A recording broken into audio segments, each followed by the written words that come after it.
I just really wanted to know what Uncle Sam's smut would have looked like. I think that's fair.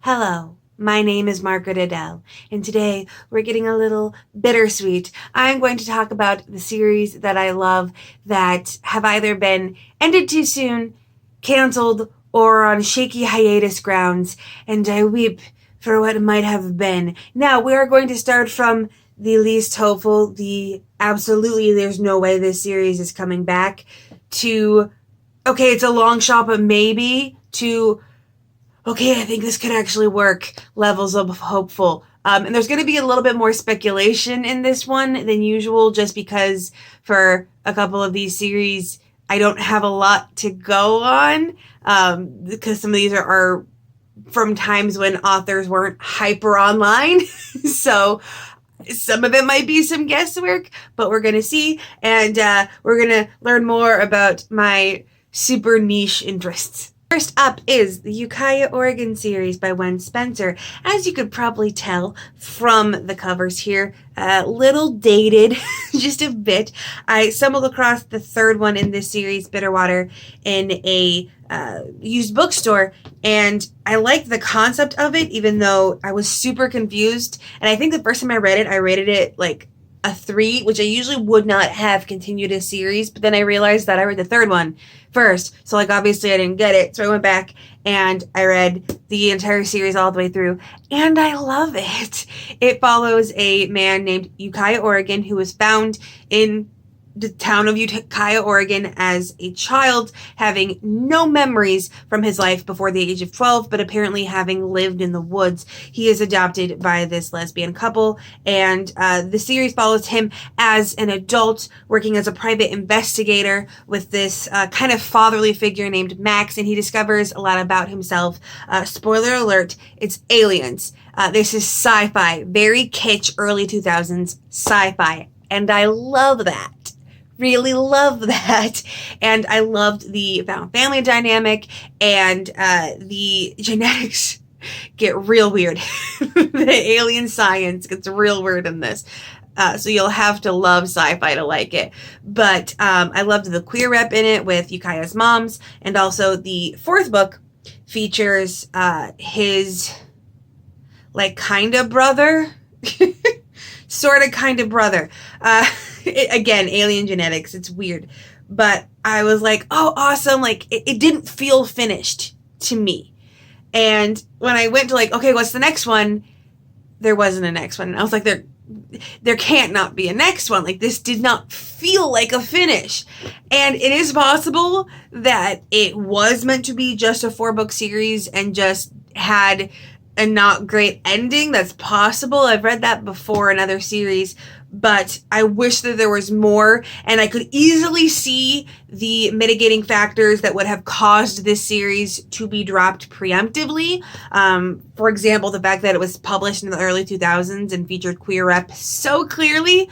Like this one, it's Ukiah's brother had like is like dating a man, like in a romantic relationship with a man, and it's so cute. But also, on top of that, the author, Wen Spencer, as far as I can tell, seems to be much more known for fantasy work, which is it's the story of my life. When I find the author of a new like space opera or kitschy sci-fi that I love, and I'm like, yes, let's go. But then they have to put their sci-fi to the side because the high fantasy is more lucrative. And like, yes, I get it. There's more high fantasy nerds, but I get so sad.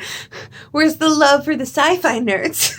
But I do love this one, but we pretty much can consider it gone because, again, this last book was published in 2004, like math, 18 years ago. I think we're done, but I can wish and I can dream of what more books with Ukiah getting to know his fun, queer, kind of alien-esque brother would have been. Next up is the Holiday Erotica series by Red Hanner. This starts with A Kiss from Krampus that I read during my Christmas holiday erotica vlog, and I loved it. And I went on the author's bio on their Amazon page, and it said that they were planning on doing a entire collection of holiday erotica based on various holidays throughout the year. And I started making like all of these plans. I'm gonna read all of these during the holidays or around the holidays they're set in, like, let's go. And then when I went to do more research, only 2 had ever been published. A Kiss from Krampus, and I forget what the second one is called. I haven't read that one yet. I will eventually, but it's based around Valentine's Day. And then nothing. And I was super bummed. Now, theoretically, yes, this series could come back. But the thing is that Kiss from Krampus was published in 2012, and the sequel in this, or at least the next one in the series, was published in 2014. So it's a bit of a long shot. I mean, yes, you know, the sequel to How to Kill a Mockingbird was published how many decades after, but that's not usually going to be a thing. And I did look on the author's Twitter, and as of 2015, they had been posting about working on the Uncle Sam book for 4th of July. And I was like, that could have been so cool. Like, and yeah, I know, like a patriotic book at this point in time would probably feel a little weird, but I still think it could have been done and could have been done well. And there is still a chance for this one, I think, maybe just my naive hope, because we are currently in a boom of kitschy romance. Monster romance is exploding in the indie scene, and alien romance and all of these kind of weird suspend your disbelief really far kinds of romances are taking off, and this would fit in really well. And I think if the author wanted to come back and revamp it and continue, they could fairly easily. If I had to guess what led to the radio silence, it was probably just there wasn't a lot of returns. Again, the first book was published in 2012, and 2012 was still an era in which ebooks, which the A Kiss from Krampus was originally just an ebook, was still very much untested, and people were still very much like prophesying that ebooks were a thing that were going to die off and go away, which looking back is laughable, because the minute they put reading apps on smartphones, it was done. But this was still an era in which things were really shaky, and indie authors publishing exclusively through digital platforms wouldn't have seen a lot of returns unless you were really, really dedicated. And especially if you were an author posting in such a niche. But then about the time of, I would guess around 2016, you saw this explosion in indie ebooks. And at this point in time, you know, with Kindle Unlimited and everything else, ebook consumption, especially for indie books, is huge.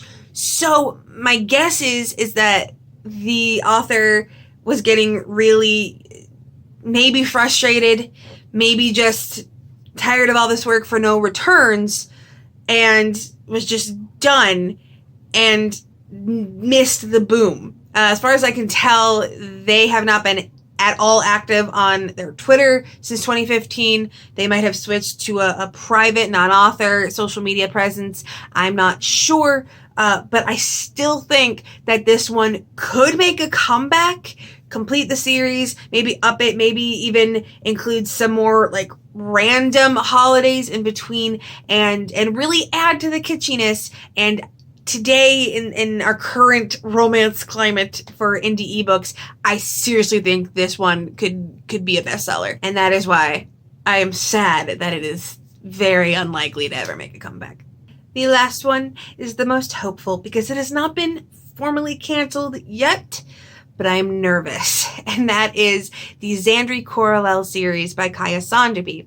This is an adult sci-fi series all about a young autistic woman in space. She is a member of this crew on a ship that's like not completely the military. They're kind of like military adjacent, and one of her big jobs is to make contact with new alien species or to kind of upkeep the understanding of certain alien species and communicating with them. And it is a big deal because she's autistic, and so she's basically using the same tools she had to learn to understand other humans to understanding these other alien races. And as pretty much the only known autistic person in the galaxy of her age, because of, genetic engineering, classic sci-fi backstory stuff, she faces even more bigotry because it's been centuries since anyone's seen, common autism in the population. So she faces a lot of being the scapegoat for things and other kinds of bigotry. And I felt very perceived by this character. I was like, she's acting too much like me. I don't know what to do with this. But I loved it. I loved the found family vibes, and I loved the world building. And currently there are 2 books and a novella out. You have Failure to Communicate, which is the first formal book in the series with Xander on the ship, followed up with Tone of Voice, I Remember Things. And then there is a prequel novella that kind of details Xander's life before joining the ship. And at first I was like, I'm going to breeze right into the next one after the second one. And then I realized, oh crap, this was published in 2018, which that's not very long for trad publishing. It's very standard to have to wait a year or more between books. But whenever I see that in indie publishing, I start getting a little anxious because indie publishing tends to be the longer you wait, the more likely it is that things aren't going to be continued, like with Red Hanner. But in this case, I was even more worried because I went on the author's Goodreads page, and someone had asked, hey, is the 3rd one coming out? And the author answered, in 2020, yes, it's coming out next year. But then 2021 came and gone, still no 3rd one. So then I went on Twitter and looked it up there, and the author revealed that the 3rd book is technically still in the works. I believe it was called Facial Expression, and is not on, canceled entirely, but it is on hiatus because the author is disabled and just health things or thinging, I don't know.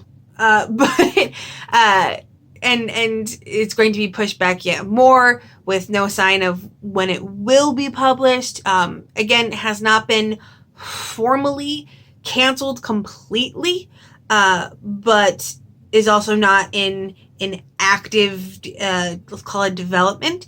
And obviously, I'm not gonna be forcing the disabled person to work harder. I'm not gonna be that jackass. But I'm very worried that it might fall through entirely. But I would highly suggest it, especially if you want more neurodivergent rep in your speculative works. I actually included this on my big list of disabled and neurodivergence in speculative fiction, aka fiction that lets the disabled and neurodivergent people have fun with aliens and magic as opposed to always just being the serious literary fodder. But still, fingers crossed. I think we could see this one at some point in the future being continued. Not sure. I hope that everything is going well for the author and that they are recovering as best as they are able to from what they have been struggling with. And I will wait patiently for whenever it comes out. And if it never does, I suppose I will reread. I haven't yet read the prequel, so I could go back and read that one too. But I'm going to end this on a hopeful note. Fingers crossed we will see this next one. Please be sure to actually go back and read any of these series. Again, Ukiah Oregon might be a little kitsch, but I still hold that Red Hanner could come back and make a killing in the modern romance market. But it is such a long shot. Regardless, are there any other discontinued or on hiatus series that you would love to see continued?